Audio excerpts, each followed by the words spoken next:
Hello friends, स्वागत है आपका मेरे YouTube चैनल में। आज की कहानी का नाम है 3 अनोखी शर्तें। तो चलिए शुरू करते हैं आज की कहानी।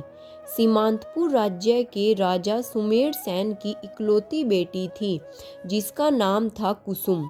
राजा अपनी बेटी कुसुम से बड़ा ही प्यार करता था। राजकुमारी कुसुम बहुत ही सुंदर और समझदार थी। जब राजकुमारी जवान हुई तो राजा और रानी को उसके विवाह की चिंता सताने लगी। एक दिन राजकुमारी के लिए 2 राजकुमारों के रिश्ते भी आ गए। अब महाराज को यह फैसला करना बड़ा ही कठिन हो गया कि राजकुमारी का विवाह किसके साथ किया जाए। राजा ने इस बारे में महारानी से बात की और कहने लगे, महारानी, हमारे पास पड़ोस के 2 राजकुमारों के रिश्ते राजकुमारी के साथ विवाह के लिए आए हैं। मैं समझ नहीं पा रहा हूँ कि किसको चुने, क्योंकि दोनों ही राजकुमार बहुत ही योग्य हैं और दोनों ही राज्यों के साथ हमारे रिश्ते बड़े ही मैत्रीपूर्ण हैं। तो ऐसे में किसी एक राजकुमार को चुनना मेरे लिए बड़ा ही मुश्किल हो रहा है। आपकी इस बारे में क्या राय है? रानी ने कहा, महाराज, मैं आपकी मुश्किल को समझ सकती हूँ, परंतु सच मानिए मुझे भी समझ में नहीं आता कि राजकुमारी का रिश्ता किस राजघराने से जोड़ा जाए।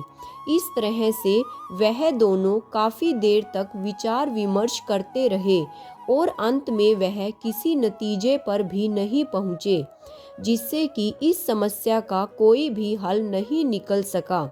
दूसरी तरफ जो रिश्ते राजकुमारी के लिए आए थे वह दोनों ही पड़ोस के राज्यों के राजकुमारों के थे, जिनमें एक राजकुमार का नाम दुष्यंत और दूसरे का नाम प्रद्युम्न था। उनमें से राजकुमार दुष्यंत बहुत ही अक्लमंद और देखने में बहुत ही सुंदर था, जबकि दूसरा राजकुमार जिसका नाम प्रद्युम्न था वह ना तो नेक था, ना बहादुर और ना ही अक्लमंद। उसने मन ही मन में यह योजना बना रखी थी कि राजकुमारी से वह शादी कर ले। उसके बाद वह षड्यंत्र रचकर राजा के राज सिंहासन पर कब्जा कर लेगा। अब क्योंकि राजा और रानी किसी नतीजे पर नहीं पहुँचे थे और राजकुमारी की पूरी जिंदगी का मामला था, तो महारानी ने राजकुमारी से राय लेना ही उचित समझा कि राजकुमारी जिसे भी चाहेगी पसंद करेगी और उसी के साथ राजकुमारी की शादी कर दी जाएगी। अगली सुबह महारानी राजकुमारी के पास गई और कहने लगी, बेटा, जैसा कि तुम जानती हो, हम तुम्हारे लिए एक योग्य लड़के की तलाश कर रहे हैं। इस सिलसिले में हमारे पास 2 पड़ोसी राज्यों के राजकुमारों के रिश्ते आए हैं। दोनों ही राजकुमार बहुत ही योग्य और सुंदर हैं, साथ ही तुमसे शादी करने की इच्छा रखते हैं। मैं और तुम्हारे पिता ने काफ़ी विचार विमर्श किया। हम इस नतीजे पर पहुँचे हैं कि जिस भी राजकुमार को तुम चुनोगी उसके साथ ही तुम्हारी शादी की जाएगी। तो तुम बताओ कि तुम्हें कौन सा राजकुमार पसंद होगा? राजकुमारी ने कहा, माँ, आपने और पिताजी ने मेरी परवरिश इस तरह से की है कि मैं माता पिता के निर्णय को ही सबसे बेहतर मानती हूँ। आप जहाँ भी कहेंगे और जिससे भी कहेंगे मैं शादी कर लूँगी। महारानी यह बात सुनकर बड़ी ही खुश हुई और अपनी बेटी को गले से लगाया। कहने लगी, जीती रहो मेरी बेटी, तुमने बात तो बिल्कुल सही कही है, लेकिन समस्या मैं तुम्हें पहले ही बता चुकी हूँ कि दोनों राजकुमार हमारी नज़र में बहुत ही अच्छे हैं। अब तुम हमारी उलझन को दूर करो और अपना फैसला सुनाओ। राजकुमारी ने फिर से वही जवाब दिया, माँ, आप जिससे भी कहेंगी मैं शादी कर लूँगी। मुझे आपका ही फैसला मंजूर होगा। इस बार रानी कुछ खिंच गई और ऊंची आवाज में बोली, बेटी, मैं कह तो रही हूँ कि हमें कुछ समझ में नहीं आ रहा। अपनी माँ की बात सुनकर कुछ पलों के लिए राजकुमारी चुप हो गई। थोड़ी देर सोचने के बाद उसने कहा, ठीक है माँ, मैं उस राजकुमार से शादी करूँगी जो मेरी 3 शर्तें पूरी करेगा। अपनी बेटी की यह बात सुनकर महारानी कुछ हैरान रह गई और पूछने लगी, बताओ क्या है वह शर्तें। बेटी ने कहा, मेरी पहली शर्त यह है कि वह राजकुमार उस तालाब में तैर कर दिखाए जिसमें आदमखोर मगरमच्छ रहता है। मेरी दूसरी शर्त यह है कि वह राजकुमार चावलों से भरा हुआ पूरा पतीला खा जाए। मेरी तीसरी और आखिरी शर्त यह है कि वह राजकुमार सोता हुआ घोड़ा लेकर आए और उस पर सवारी करके दिखाए। अपनी तीनों शर्तें कहकर राजकुमारी मुस्कुराने लगी। यह शर्तें सुनकर महारानी बहुत ही हैरान हुई और गुस्से में कुढ़ते हुए कहने लगी, बेटी, इसका मतलब यह है कि तुम कभी शादी नहीं करोगी, क्योंकि कोई भी राजकुमार तुम्हारी यह अजीबोगरीब शर्तें पूरी नहीं कर सकता। तुम्हें पता है कि तालाब का आदमखोर मगरमच्छ कितना बड़ा और कितना खतरनाक है। किसमें इतनी हिम्मत है कि वह उस तालाब में जाए, और कौन सा राजकुमार पतीला भरकर चावल खा सकता है। राजकुमार तो वैसे ही बड़े कोमल होते हैं, थोड़ा सा भी खा लेंगे तो उनका पेट भर जाता है। तो भला पतीला भरकर चावल कौन खाएगा, और सोए हुए घोड़े पर भला कौन सवारी करके दिखाएगा। घोड़ा सोएगा या भागेगा। रानी की बातें सुनकर राजकुमारी अभी भी मुस्कुरा रही थी।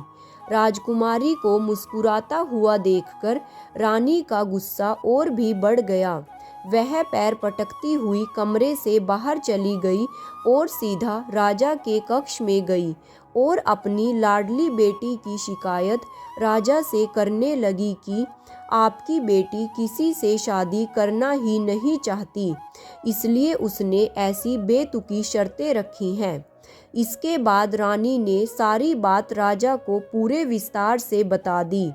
रानी की बात सुनकर महाराज मुस्कुराने लगे और कहते हैं, रानी, आप भूल गई कि आपने भी तो शादी के लिए 3 शर्तें रखी थी। बहुत सारे राजकुमार उन शर्तों को पूरा करने में सफल नहीं हो पाए थे, मगर उन शर्तों को मैंने पूरा किया था। महारानी को पुरानी बातें याद आ गई। उन्हें सोचकर वह मुस्कुराने लगी और बोली, मेरी माँ मेरी शादी अपनी सखी के एक बेटे से करवाना चाहती थी, जो लड़का मुझे बिल्कुल भी पसंद नहीं था, इसलिए मैंने वह शर्तें रखी थी। फिर भी मेरी शर्तें ऐसी थी जिसमें हिम्मत और बहादुरी की ज़रूरत थी, जैसे आदमखोर शेर को तलवार से मारना। जिस शेर ने हमारे राज्य में कई इंसानों को अपना भोजन बना लिया था। दूसरी शर्त थी राज्य के जंगलों में छिपे हुए लुटेरों को गिरफ्तार करना, जिन्होंने हमारी प्रजा में बहुत ही आतंक मचा रखा था और गरीब लोगों की जिंदगी नरक बना दी थी। आखिरी शर्त थी पहाड़ों को काटकर नदी के लिए रास्ता बनाना, जिससे कि हमारे राज्य के किसानों को सिंचाई के लिए पानी मिल सके। और मुझे गर्व है कि आपने वह सभी शर्तें पूरी की थीं। आप बहादुर और हिम्मत वाले निकले। तब राजा ने कुछ सोचकर कहा, रानी, अगर हम वह शर्तें पूरी न कर पाते तो हमारी शादी आपसे नहीं होती।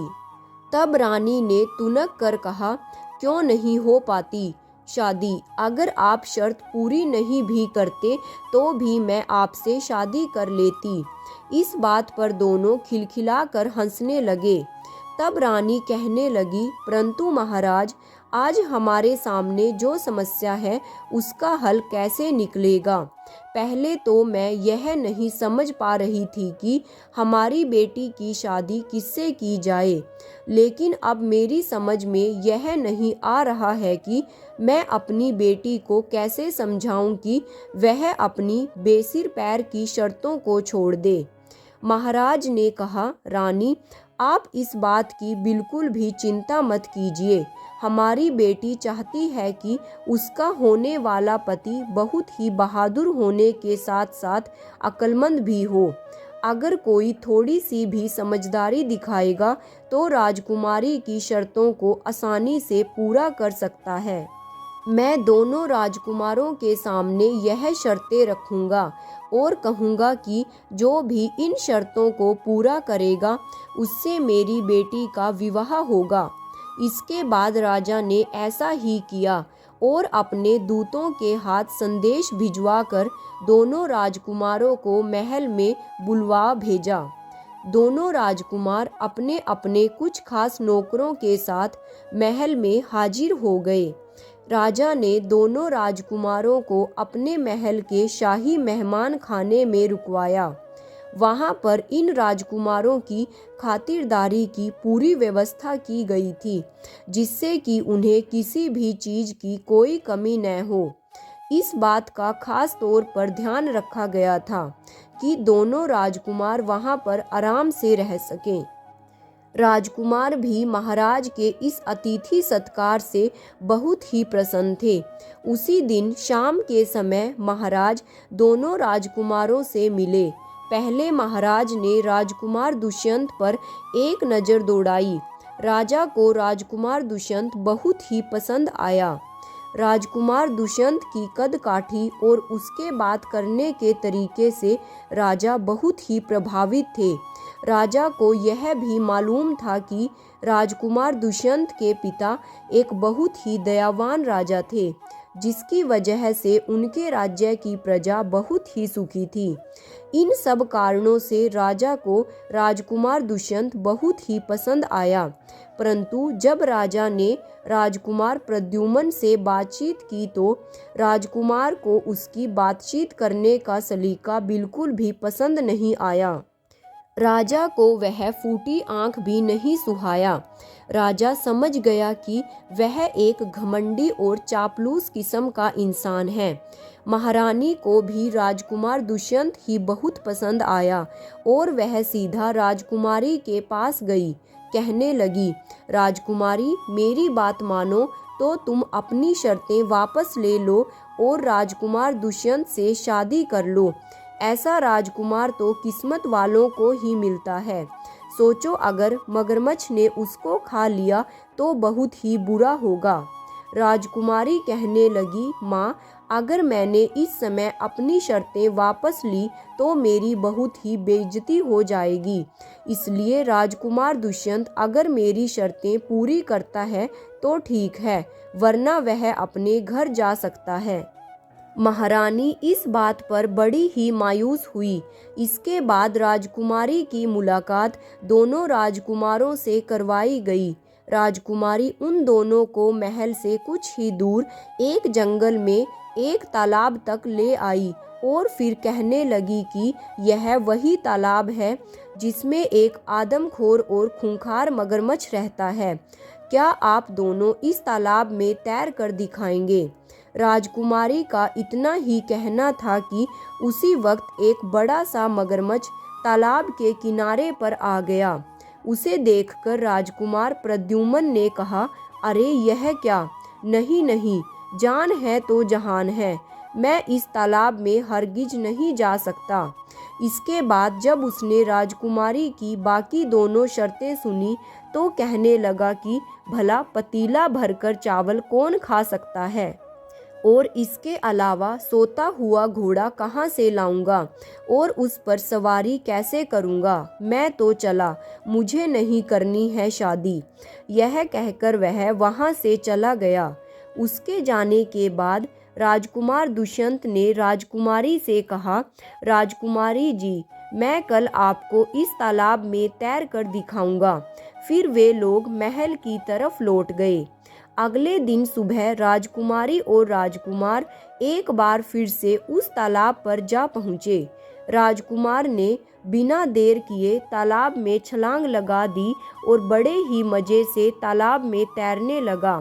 काफ़ी देर तक वह तालाब में रहा, परंतु इस दौरान वह मगरमच्छ कहीं पर दिखाई नहीं दिया और फिर कुछ देर के बाद राजकुमार तालाब से बाहर आ गया। राजकुमार यह देखकर हैरान था कि इतने समय तक तालाब में रहने पर भी वह आदमखोर मगरमच्छ राजकुमार को खाने के लिए क्यों नहीं आया। जब राजकुमार ने राजकुमारी के चेहरे पर परेशानी देखी तो कहने लगा, राजकुमारी जी, मैंने अपनी शर्त पूरी कर दी है और शायद आप यह बात सोचकर हैरान हैं कि मुझे खाने के लिए वह मगरमच्छ क्यों नहीं आया। तो बात यह है कि मैंने कल रात को ही अपने कुछ सिपाहियों को एक बड़ा सा जाल देकर उन्हें मगरमच्छ को पकड़कर दूर छोड़ आने के लिए कहा था और उन्होंने ऐसा कर भी दिया। इस तरह से मैंने आपकी पहली शर्त पूरी कर दी, क्योंकि शर्त के मुताबिक मुझे मगरमच्छ वाले तालाब में तैरना था। यह जरूरी नहीं था कि वह मगरमच्छ उस समय तालाब में हो, क्योंकि आपकी शर्त सिर्फ तालाब में नहाने की थी, मगरमच्छ से लड़ने की नहीं। मुझे उम्मीद है कि आपको इस बात पर कोई ऐतराज नहीं होगा। महाराज भी उस समय वहाँ पर मौजूद थे। वह मुस्कुराने लगे। राजकुमारी भी मुस्कुराई और हंसते हुए कहने लगी, बिल्कुल ठीक राजकुमार दुष्यंत, आपने मेरी शर्त पूरी कर दी है, क्योंकि मेरी शर्त यही थी कि आप तालाब में तैर कर दिखाएं। मैं आपकी बुद्धिमानी की प्रशंसा करती हूँ। इसके आगे राजकुमारी ने कहा, तो राजकुमार, आप पतीला भरकर चावल कब खाकर दिखाएंगे। राजकुमार ने कहा, अभी थोड़ी देर में ही। यह कहकर राजकुमार और राजकुमारी महल में चले गए। वहां पहुंचकर राजकुमार ने अपने नौकर के कान में कुछ कहा और फिर कुछ देर के बाद वह नौकर वापस महल में आया। उसने राजकुमार को एक तरफ ले जाकर कोई चीज़ उसे थमा दी। इतनी देर में राजा के नौकरों ने अगली शर्त को पूरा करने की तैयारी शुरू कर दी। वह एक बहुत बड़े पतीले में चावल लेकर आए। इतने बड़े पतीले को देखकर महाराज के चेहरे पर कुछ परेशानी दिखाई देने लगी कि राजकुमार यह शर्त कैसे पूरी करेगा। महाराज ने राजकुमार से कहा, क्यों राजकुमार, क्या आप खा सकेंगे इतना पतीला भरकर चावल। राजकुमार ने बड़े ही आराम से कहा, मैं एक तो क्या 2 पतीले भरकर चावल भी खा सकता हूँ। यह कहकर राजकुमार दुष्यंत ने अपने कपड़ों में छिपा रखा एक छोटा सा पतीला निकाला, जो राजकुमार के नौकर खास तौर पर बाजार से खरीद कर लाए थे। राजकुमार ने उस छोटे पतीले में चावल भरे और झट से खा गया। राजकुमारी को देखकर वह कहने लगा, क्यों राजकुमारी जी, आपकी दूसरी शर्त भी पूरी हो गई। आपके सामने मैंने अभी पतीला भर के चावल खाए। यह कहकर राजकुमार मुस्कुराने लगा। उसकी बात सुनकर राजकुमारी जोर जोर से हंसने लगी। राजा ने भी अपनी रानी से कहा, रानी, आप अपनी बेटी की शादी की तैयारी शुरू कर दो। मुझे तो लगता है कि यह राजकुमार सोते हुए घोड़े की भी सवारी कर ही लेगा। तब राजकुमार दुष्यंत कहने लगा, राजकुमारी जी, आपकी शर्त पतीला भर के चावल खाने की हुई थी। वह पतीला छोटा हो या बड़ा, इस बात का कोई जिक्र नहीं हुआ था। इस तरह से मैंने आपकी दूसरी शर्त भी पूरी कर दी है। राजकुमारी एक बार फिर से राजकुमार की बुद्धि की प्रशंसा करने लगी। उसी दिन शाम का समय था। राजकुमारी, महाराज और रानी तीनों महल के शाही बगीचे में घूम रहे थे कि तभी उन्होंने देखा कि सामने से राजकुमार एक घोड़े को अपने साथ ला रहा है। महाराज ने तब राजकुमार से कहा, बेटा दुष्यंत, यह घोड़ा लेकर तुम कहाँ पर जा रहे हो। राजकुमार दुष्यंत बड़े ही गर्व से कहने लगा, महाराज, यह घोड़ा कोई साधारण घोड़ा नहीं है। मैं खास तौर पर इसे बहुत ही बड़े अस्तबल से खरीद कर लाया हूँ। इसके मालिक ने बताया है कि यह बहुत ही बढ़िया नस्ल का घोड़ा है और मैंने इसका एक बहुत ही अच्छा सा नाम भी रखा है। वह घोड़ा सचमुच ही बहुत शानदार था। राजकुमारी को भी वह घोड़ा बहुत ही पसंद आया। उस घोड़े का रंग सफ़ेद था और उसकी कदकाठी काफ़ी लंबी चौड़ी थी। राजकुमारी ने पूछा, राजकुमार, आपने इसका क्या नाम रखा है? राजकुमार ने कहा, मैंने इसका नाम रखा है सोता हुआ घोड़ा। अब क्योंकि यह मेरा घोड़ा है, मैं जो भी चाहूँ इसका नाम रखूँ, मेरी मर्जी। अब मैं आपको सोते हुए घोड़े पर सवार होकर दिखाऊंगा ताकि आपकी तीसरी शर्त भी पूरी की जा सके। यह कहकर राजकुमार दुष्यंत घोड़े पर सवार हो गया। उसने घोड़े को एड़ लगाई और फिर दौड़ा हुआ बाग के चक्कर लगाने लगा। चक्कर लगाकर वह उन्हीं लोगों के पास आ गया। यह सब कुछ देखकर राजा और रानी हंसते हंसते लोटपोट हो गए। राजकुमारी भी मुस्कुरा रही थी। कुछ देर के बाद वह बोली, मैं भी यही चाहती थी कि मेरी शादी एक ऐसे ही राजकुमार से हो जो बहादुर होने के साथ साथ अक्लमंद भी हो। इसलिए मैंने यह 3 शर्तें रखी थी कि इन शर्तों को पूरा करने वाला कोई न कोई बुद्धिमान तो अवश्य ही होगा और ईश्वर का धन्यवाद है कि मुझे ऐसा राजकुमार मिल गया। राजकुमारी की बात सुनकर राजा और रानी ने चैन की सांस ली। कुछ दिनों के बाद राजकुमार दुष्यंत और राजकुमारी कुसुम की शादी कर दी गई। राजकुमार राजकुमारी को लेकर अपने राज्य वापस लौट गया। वे दोनों एक खुशनुमा जीवन बिताने लगे। दोस्तों, उम्मीद है कि आपको यह कहानी ज़रूर पसंद आई होगी और ऐसी ही मज़ेदार कहानियों का रोज़ आनंद लेने के लिए मेरे चैनल को सब्सक्राइब और वीडियो को लाइक और शेयर करना मत भूलिएगा। साथ में ही नोटिफिकेशन बेल को भी ऑन कर लीजिएगा ताकि आगे आने वाली सभी वीडियोज़ की जानकारी आप तक समय रहते पहुँच सके। Thanks for watching.